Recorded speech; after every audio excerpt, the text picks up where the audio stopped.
Ito guys ang aming accommodation na bago. Ayan, nagluluto po ako ng isda. Hmm.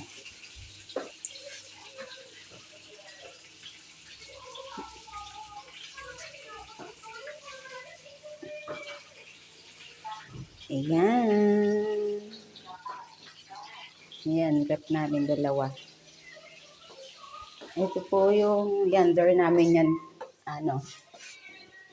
Main door namin. Tapos ito yung kwarto namin. Ayan, makalat pa po.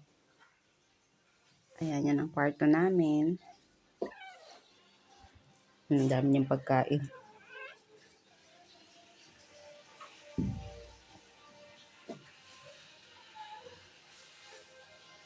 Mga lagay namin ng shoes.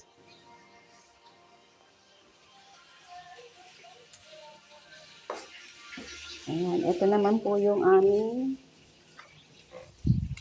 sa CR namin. Ito kwarto yun ng isang ng kasama namin dito. Tapos ito po yung CR namin. Ayan. 3 room po kami meron dito.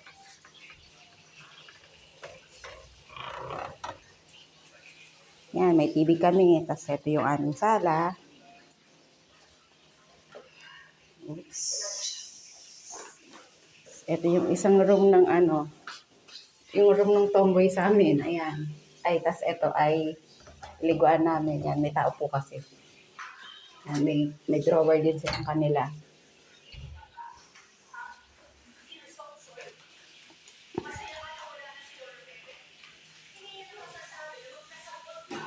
Yan. Tapos ito yung aming sampayan. Ito ang aming balcony. Nagagawa po dito ng sampayan. Ayan, yung aming labas. Pinaka-balcony namin. Ayan. Tapos, ayun guys, yung Tesco. Oh, ayan, malapit kami sa Tesco. Tapos, ayun, restaurant yon.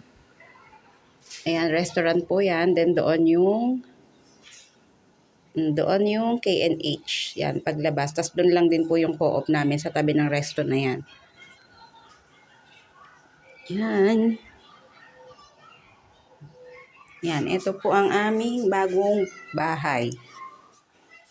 Condo type po siya. Yan. Yan. Ayan guys, itong aming liguan. Dito na rin yung washing. Ayan, liguan namin.